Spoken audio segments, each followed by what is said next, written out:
very, very, very fine house. Who doesn't love this song, right? Especially on a Friday morning. I'll spare you my singing, and I won't sing along with it, but I really want to. All right, if you live in a small space in the city, or maybe your son or your daughter's room is a little too tiny for their liking, well, you don't have to shy away from color and pattern. Design expert Khristian Howell is here with 3 ways that clever color choices can actually work to make that space seem bigger. Khristian, how are you? I'm good. How are you? I'm doing great. Okay, I am, though, confused here because I've always heard that adding color, keep things white if you want it to look bigger. Is that not the case? It's totally a myth. Okay. So if you have a small space, you don't have to think always light. You can be bold with color and pattern and still make a huge impact, and it won't feel too small. You can even go dark? Yes, You can even use dark colors, really? Absolutely. Okay, what's the best way to do that then?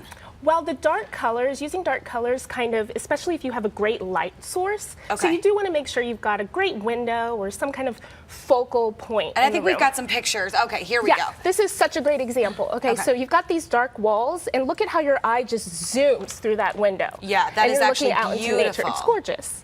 And maybe it's because, does it make a difference that everything around it was very clean looking, very Everything modern? else was very clean, very simple. You don't want a lot of clutter if you have a small space. This is another great example. So a lot of us here in Chicago live in these gorgeous old walk-ups, right? And a lot of people have these great bay windows. Yes. You've got a lot of light coming in, but again, look at how the dark color on the wall really frames those windows and makes them a focal point. I never even thought of that, but you're absolutely right. Your eye goes directly through that window. Yeah, absolutely. Okay, that's beautiful. Tell us, what are we seeing here? This is another great example. So they didn't go quite as dark, but it's still creating a great contrast. And then they have the crisp white molding, and it makes a huge impact. I want to just copy everything in this space that gorgeous, we're looking at right now. I love it. Yeah, That's my favorite. Okay, how about, you say to work with your ceilings or look up. Yes, absolutely. Okay. How do so we do that? can't ever forget about the 5th wall, as we call it, which is the ceiling.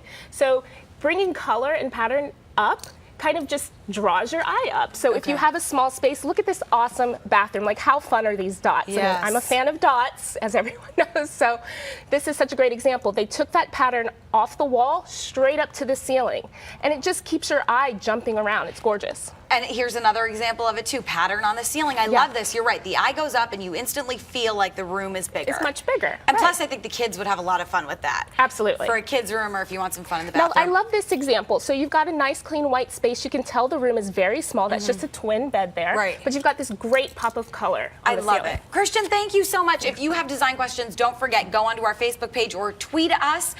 Let me know what your design questions are, and Khristian will address them next week. All right, John, Nat, back to you.